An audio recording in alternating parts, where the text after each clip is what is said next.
Assalamualaikum warahmatullahi wabarakatuh. Perkenalkan, nama saya Mia Miranda dengan NIM 230609092 dari Prodi Peternakan Fakultas Pertanian Universitas Sumatera Utara.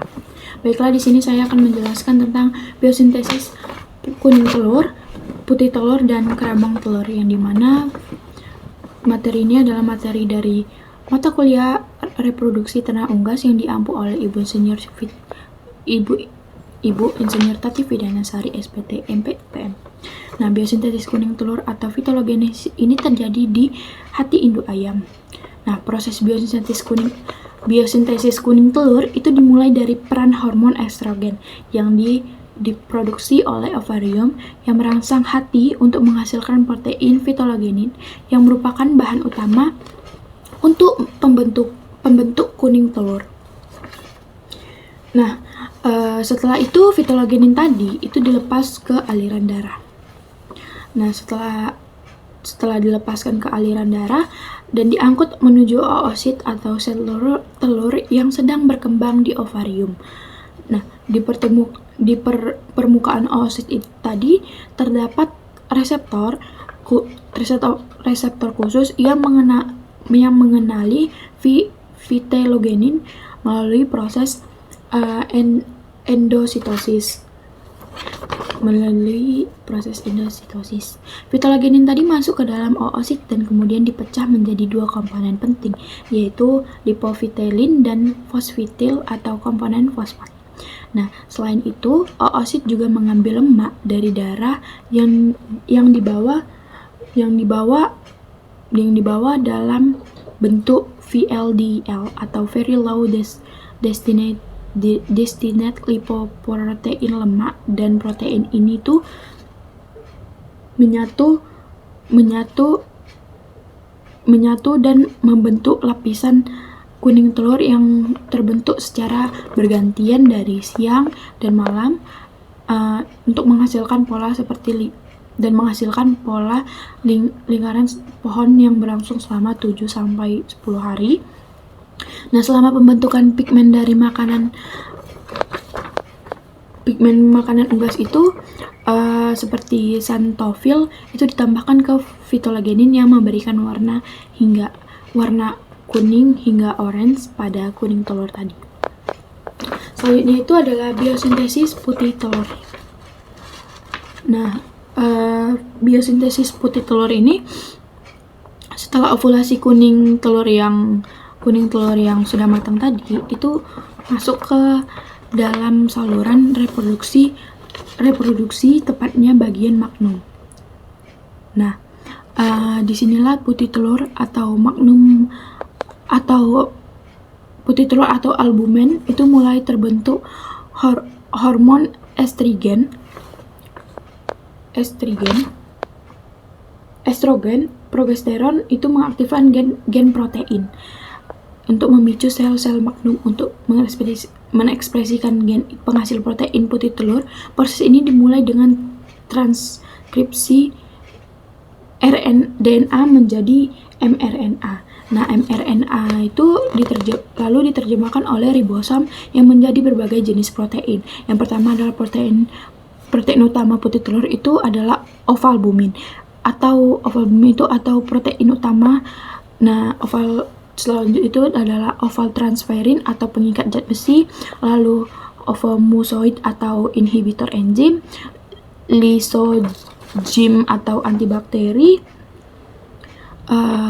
ovomusin atau pemberi viskositas. Setelah itu protein mengalami modifikasi seperti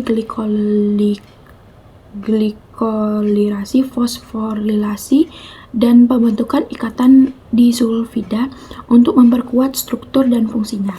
Nah, selanjutnya protein dikemas dalam vesikel sekretori dan dikeluarkan ke lumen magnum. Putih telur itu terbentuk secara berlapis yang dimulai dari lapisan chalaziferous antar terdekat bagian telur, lalu putih telur kental bagian dalam, putih telur encer bagian tengah, putih telur kental bagian luar, lalu putih telur encer bagian luar.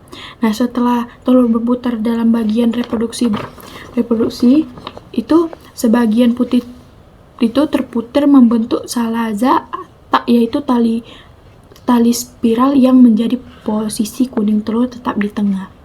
Nah, selanjutnya itu adalah biosintesis kerabang telur. Setelah pembentukan putih telur yang tadi itu, putih telur itu selesai, setelah bergerak ke bagian ismus, ya setelah itu bergerak ke bagian ismus yang dimana merupakan tempat dua lapisan membran kerabang yang dibentuk dari protein fibril seperti kolagen dan keratin.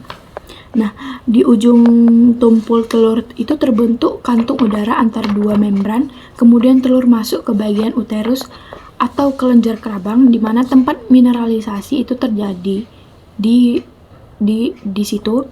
Nah, terbentuk titik awal pembentukan kerabang yang disebut mamila. Nah, ion kalsium itu dikumpulkan dari dua sumber, yaitu makanan yang diserap usus dan cadangan tulang medular. Nah, penyerapan kalsium itu dibantu oleh vitamin D3 dan dibawa ke uterus oleh kalbidin ke uterus. Nah, karbonat itu dibentuk dari CO2 yang diubah oleh enzim karbonit enzas. Lalu dilepas itu ke cairan uterus, ion kalsium dan karbonat itu bersatu membentuk kristal kalsium karbonat atau karsit yang tumbuh menjadi lapisan palisade.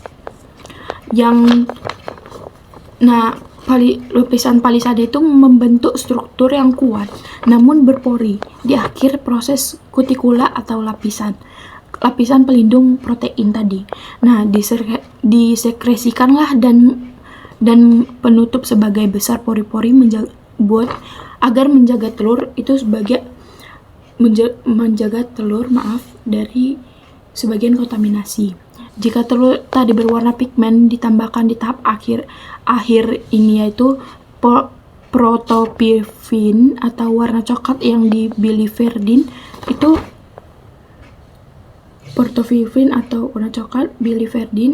berlangsung secara terkondisi oleh hormon dan saya ulang di bagian penambahan pigmen tadi, ya. Di pertambahan pigmen tadi itu tahap akhir. Nah, itu portofilin itu yang warna coklat dan biliverdin itu warna hijau. Nah, setelah itu berlangsunglah secara terkoordinasi oleh hormon dan berlangsung sekitar 24 jam sampai 26 jam. Proses pembentukan kerabang memakan waktu paling lama, yaitu 18 sampai 20 jam.